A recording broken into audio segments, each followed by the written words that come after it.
Fabian Hürzeler, the young dynamic former St. Pauli boss, is set to take charge of Brighton, replacing Roberto De Zerbi. Hürzeler guided St. Pauli to the Bundesliga 2 title with an exciting brand of attacking football. Here is how he may set up Brighton in EAFC 24. Under Hürzeler, St. Pauli played a consistent 3-4-3 formation. It is highly likely that he will implement a similar system at Brighton. The team is already familiar with playing in a 3-back system, having done so under the likes of Graham Potter, as well as on the odd occasion under Roberto De Zerbi. The 3-4-3 setup will allow Hürzeler's Brighton to overwhelm the opposition with aggressive and assertive overloads higher up the field, while still maintaining defensive caution and shifting into a 5-4-1 system and shape.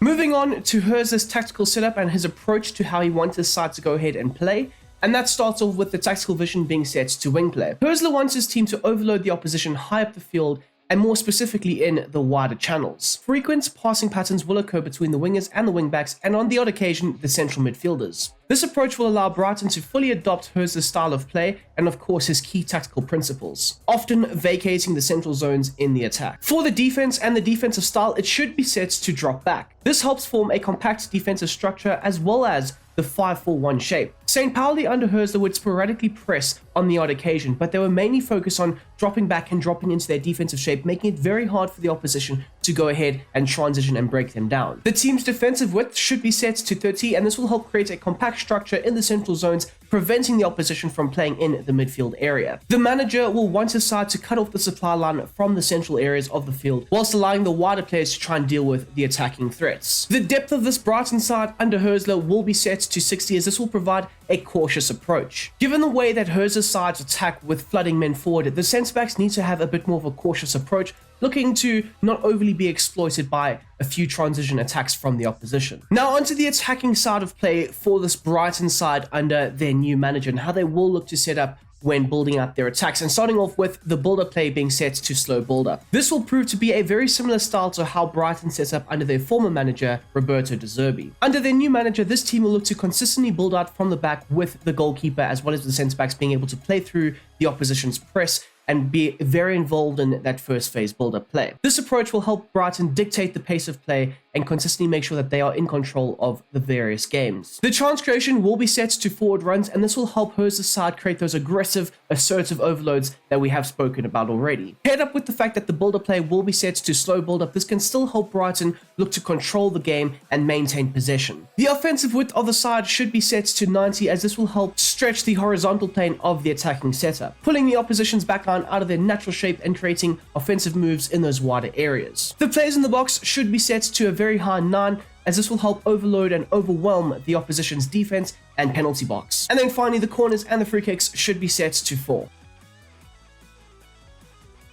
Now taking a look at the individual player instructions and what Fabian Hürzeler will be expecting from his players. Starting off at the back with the goalkeeper. Now this can either be for Bruggen or the likes of Jason Steele, but both will be set to maintaining a balanced approach for saving on crosses as well as being a sweeper keeper. Brighton's goalkeepers are adept to playing out from the back, and under their new man, they will still look to have the same role going forward. The instructions for the centre-backs are simple. All 3 of them will be set to conservative interceptions, with the 2 wider centre-backs being set to overlap. Now this can help them create those overloads in those wider areas as well as facilitate more offensive movements higher up the field. Brighton centre-backs are well trained in being able to be very composed in that first phase build-up, whilst also being able to dictate the tempo of the game with their passing out from the back. For the roles of your 2 fullbacks in Lamptey and Estupinian, they will both have the same instructions, and that will be stay wide, getting behind, as well as stay on the edge of the box. You do want them attacking that wider space as much as possible, but due to the instructions of the wingers slightly further forward, which we will get to soon enough,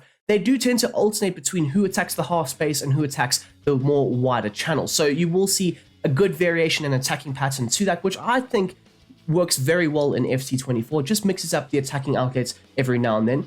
And then of course you want them to be very aggressive and assertive when they are pressing in those wider areas, because you are looking to try and flood the opposition out wide. And then finally, you want them to be able to stick to position. As you'll see here, for the role of Estupinian, he's got the same instructions as well. 3 players to consider for this position could be Scally, Sugawara, as well as Wolf. Now more centrally to your central midfielders in Gross as well as Milner, and I will say the likes of Daoud, who has been out on loan at Stuttgart for half of this season, I think he would also very much fit the role and the mold of what Hürzeler is looking for. So So both of them will be set to being an all-action midfielder looking to contribute on both the offensive end as well as the defensive end. So you want them to be set to having a balanced attacking support as well as maintain a balanced crossing run. Every now and then you do see the midfielders in a system like St. Pauli breaking into the box and getting on the end of crosses or cutbacks and just looking to overload and add to that overwhelming attacking presence in the final third. The interceptions will be set to normal, but things do tend to change because on the defensive end, you want both of your central midfielders covering those central zones. On the offensive end, they do tend to spread out and overload in those wider areas, so you do want them to aggressively drift into those wider areas and add extra attacking bodies to try and stretch the opposition. As you'll see here for the role of Gross, he's got the same instructions as well. 5 players to consider for the central midfield role could be Sidibe, Dewsbury Hall, Soler, Hazen Basic, as well as Larson. Now moving on into our forward attacking line, starting off with the wingers who will both have the same roles and instructions, and that will be starting off with the fact that both wingers will be told to come back on defense. Hürzeler expects his side to both attack as well as defend as a cohesive unit. So you will see on the odd occasion the striker and the wingers dropping back and supporting the defense, whilst in the attack at least, the two wider centre-backs will look to be very aggressive and imposing in the attacking phase of play, looking to add to the attacking outlets. But we're talking about the wingers, and they will both be told to drop back and help support the defense. The chance creation as well as the support runs is both set to balance. Now this can help them either create that nice wide approach, that more natural winger vibe, where they can look to hug the touchlines and provide a lot of opportunities from those wider spaces, or they can look to attack the half space and combine frequently with the central players.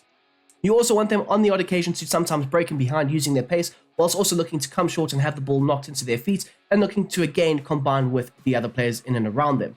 At the same time, you want them aggressively pressing, even though Hürzeler's side are more focused on dropping back and dropping into their more natural 5-4-1 shape. On the odd occasion, you want them to sporadically press and probe and maybe force an error and turn that into a counter-attacking opportunity. You can essentially go ahead and do this whilst the team is looking to drop back into its shape. You team press, and that can still allow them to be a bit more assertive with their counter-pressing system.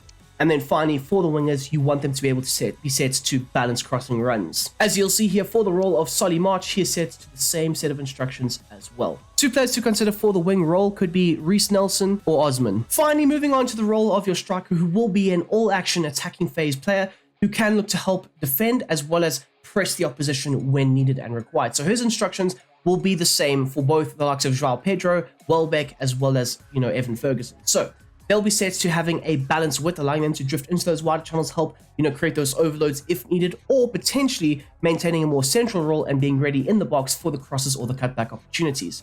You want them to be able to have a mixed attacking outlet, sometimes allowing them to break in behind using their pace, other times holding up the ball, linking up the play very effectively with the players in and around them, especially the wingers who might be attacking the half spaces. And then, of course, you might want them to also be able to drop a bit deeper and play as a false 9. The interceptions will be set to aggressive, as you do want the striker every now and then pressing and probing the opposition, forcing a few errors and mistakes, and like I say, sporadically pressing when needed. And then finally, the support on the defensive end will be set to come back, looking to help drop back into that nice compact defensive shape and help protect the goal. And there you go, people. That is how I would implement Fabian Hürzeler's St. Pauli tactics into the current Brighton side for FC24. I hope you guys have enjoyed the system. I absolutely love the system. It works so well. You do have so much freedom and offensive opportunities. It's a lot of fun to go ahead and use, but you guys will have to go ahead and try that out for yourselves. But before you do that, please don't forget to smash that like button, comment down below. We are going to move on to the gameplay, where we will discuss in further detail the tactics for Brighton and as well as, Fabian Hürzeler.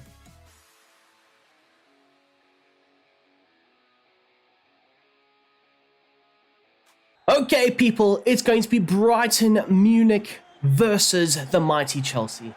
I kid, it's just Brighton and Hove Albion, who will be playing some fantastic football, looking to rotate the play sufficiently in the backline, looking to invite the press of the opposition, and then looking to execute play through that press and through the lines and look to beat Chelsea at their own game. Just looking to rotate the play here. Anyways, we will be discussing the tactics in further detail with this formation and the system under the new man, Fabian Hürzeler. What do you guys think? If you are a Brighton fan or just a fan in general, what do you think of the sensational, move for Brighton? I mean, it was a very left-fielded approach, but after doing the research for, Fabian Hürzeler and how his side play and all that good stuff, it makes a lot of sense. you can see Brighton have a method to how they want the team to play. And you can see it's not really dictated by the manager, because they go ahead and hire the manager with, how and why they want this team to set up and play. So they have the players, they have the correct infrastructure to facilitate Fabian Hürzeler's system and style of play very nicely. Very similar to Roberto De Zerbi in some aspects, with a few tweaks and changes, but I think the team will be able to adapt very well. I have to say that. I do think the team will be able to adapt very nicely to the new system, the new style of play. In fact, I think Brighton are more suited to playing in a back three system than anything else. A great ball across the face of goal, tipped away from the toe of João Pedro. Wow! Sensational scenes. 18 minutes in, and we have been the definition of dominance. Cucurella looking to defend the near post onto Lewis Dunk's forehead and into the back of the net. That's another thing, by the way. I didn't really mention this during the tactics, but that's why you guys watch the gameplay. St. Pauli under Hürzeler, especially this past season, were so good off of set pieces. So I do expect Brighton who were also decent off of set pieces themselves this season, but I do expect them to more or less revamp their side and their style of play, especially with, the set piece routines that they will look to create with their new man and what he can look to bring to the table. But I do expect to see Brighton next season at least be very, very, very good with, the dead ball situations. So maybe expect him to bring in a set piece taker, a more, well-known, well-renowned set piece taker. I mean, Pascal Gross is fantastic, and he's done a fantastic job over like the last 5 years of being one of their main dead ball specialists. But maybe, just maybe, they can go ahead and find someone who is more capable of dealing with the ball in the stop of games and stuff. I don't know what I'm trying to say here, but a great ball out wide, looking to transition and shift gears effectively. Wing back, driving forward. Former Chelsea man himself, Tariq Lamptey, looking to square the ball, and it does get blocked away for another corner. 25 minutes in. Have Chelsea even had the ball in the final third? I don't even know. Lewis Dunk yet again. Oh my god. This man is a juggernaut. He's an absolute king off of the set pieces, but that is exactly what you should be expecting. And I haven't done anything special. I've whipped the ball in. It's fallen onto the head of the captain, Lewis Dunk, and that's all that is. Anyways, Chelsea, they are looking to try and claw their way out of a 2-0 deficit 26 minutes in. We have been fantastic. We've done a fantastic job in pressing, probing, inviting the pressure, and that is another thing. Just holding the ball, it's something Brighton did under Roberto De Zerbi, looking to invite that press. Look how Chelsea press men forward here. And it opens up several gaps that we can look to try and play through after that. Just passing it around the back, calm and composed. People, honestly, my initial reaction to doing, after doing the research and setting the team up and stuff, I was like, this gameplay is not going to be that great. I've tried it out at least 10 times. It is so much fun, especially if you like having a possession-based brand of football being implemented. Because I mean, the slow build-up paired up with the forward runs you don't really think it can work. Oh my goodness me. I'm here to tell you that it definitely does work. Playing out from the back so nicely. The likes of Mudryk intercepting the play there. And this is exactly why you want your central midfielders to cover the central zones, because they need to be able to close down the gaps in the space. What can we do here? Attacking the half spaces, attacking the central areas, into the likes of Matoma, who we haven't seen much of so far. Looking to combine nicely with João Pedro, who looks to switch the play out wide to the likes of Lamptey. He's just going to look to rotate the ball yet again into the more central area. Oh, Pascal Gross up against the mighty Cole Palmer. The mighty Cole Palmer, you could say. Anyways, rotating the play nicely into the likes of Purvis Estupinian, who is looking to drift more centrally. Just looking to maintain and facilitate this attacking outlet, but there is a minute added on, and this is where the centre-backs being cautious helps a lot with that, mid-block approach. Because yes, we lost the ball and we had lots of men higher up the field, but you more or less have a overload on the defensive end of things because you have a 3v2 situation, and it is, you might be able to be exploited, but very rarely will that happen, especially with the centre-backs keeping their shape and their structure. So it has worked out quite well. I'm very happy with the tactics at the break. Okay, so taking a look at the stats, and oh my goodness me, 79% possession to 21 for the mighty Chelsea. Wow. They haven't had a shot, they haven't had, an expected goal go up, nothing. 3 shots to us, 1.7 goals expected. We've scored 2 of them, and of course, both of set pieces. We need to establish a bit more offensive fluidity, you know, with the ball alive in the not dead ball situations, but we will look to establish that in the second half with open play goals hopefully being scored. They've had 10 passes. Just deep how bad that is. 10 passes. We've been able to come, or it's at the Amex, but we've been able to establish a dominance over Enzo Maresca's Chelsea side. 3 tackles to their 3, that's fine. 2 tackles to their 2 tackles, 1. They've had more interceptions, 1. And we've maintained around 96% passing accuracy. That is fantastic. They've maintained, they've got a 90% passing accuracy. So they've played 10 passes and none of them have been successful. That is absolutely atrocious.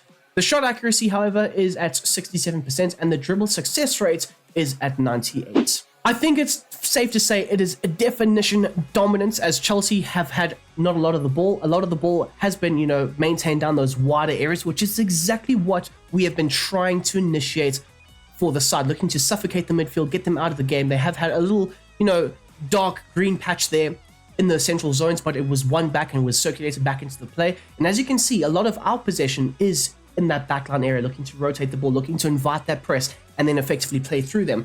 Quite often last season, St. Pauli under, you know, the manager, against the top of the table sides in the second division of German football, they would look to rotate the ball a lot in the back line, looking to invite that press and then effectively play through that, which is exactly what we've been able to establish here with this Brighton side.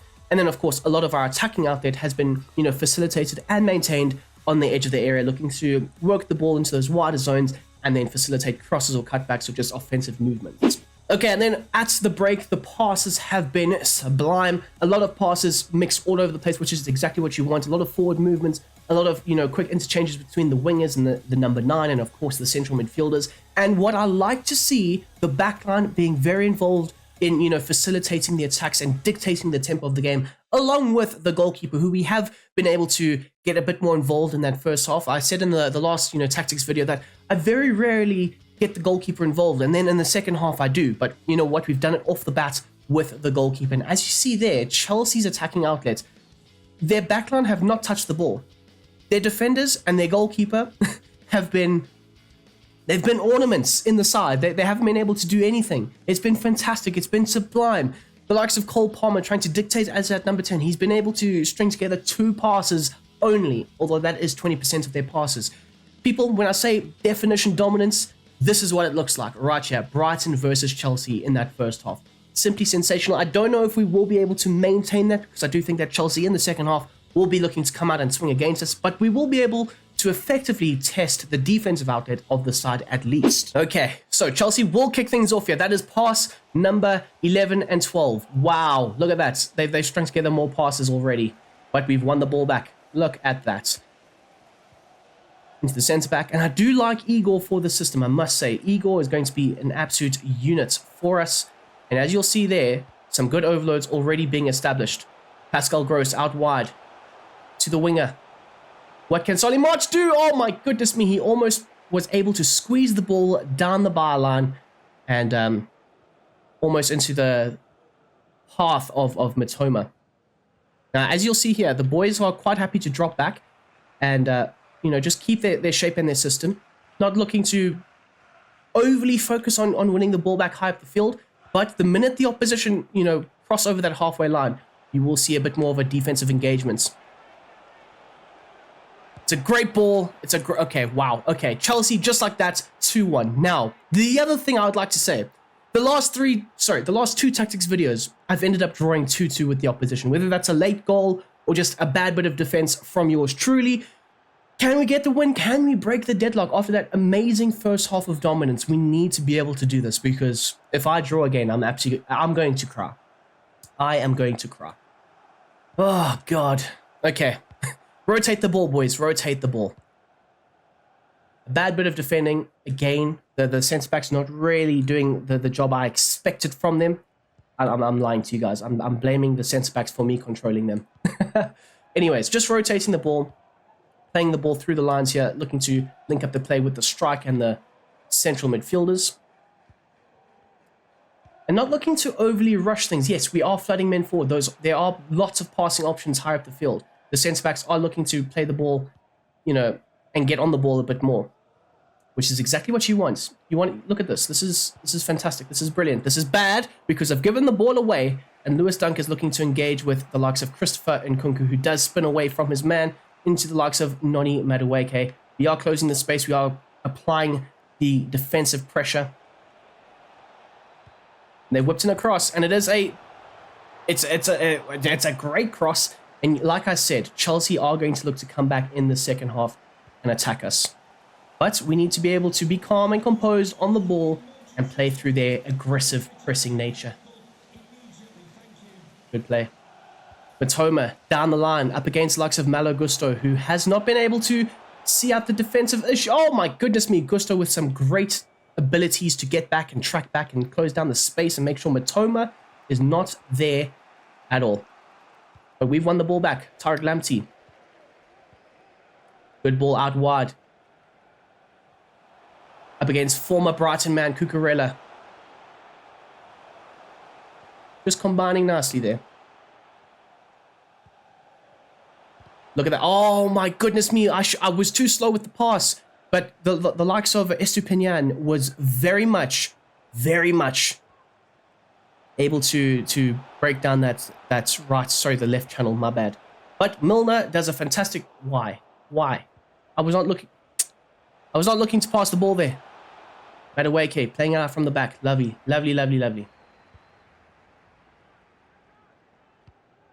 And we establish something here. Playing it out nicely. There we go. Look at that overload down that wider left channel. And look at that. Flooding men forward. Across the face of goal. Oh my goodness me. It was almost fantastic. It was almost beautiful. And now I'm just second man pressing just to apply pressure to effectively allow them to not be able to just to spray one ball forward and counterattack against us. Now it is in the final 5 minutes of the game. And we have been able to concede many goals over the last, 2 tactics videos with the final 5 minutes. Can we maybe go ahead and score one ourselves? Lovely stuff. Beautiful. Oh my goodness me. It wasn't meant to be. We haven't been able to score an open play goal unless... Okay, well, we got the win in the end. Very happy with how the tactics displayed. I was a bit slow with certain rotations, but I do think that this system is simply fantastic. You guys will have to let me know. It doesn't work with you just forcing balls forward all the time. You need to be calm, you need to be composed, but I do love the ability to overload and overwhelm the opposition. Lewis Dunk, the captain, putting in a fantastic performance from the dead ball situations, and we were great. I just wish that we were able to score from open play. Okay, so if you have a look at the stats at full time, we were still very good in that second half, although, like I had predicted, Chelsea were very much able to get back into the game. They had 2 shots in the second half, not too bad. Obviously, the Jackson goal, and then I think it was the Cole Palmer shot off the post that almost went in. It was a very good opportunity carved out and created, but we maintained the ball a hell of a lot. 68% to Chelsea's 32%. It went down. Our possession went down by 11%. Theirs went up by 11%. So it's not too bad.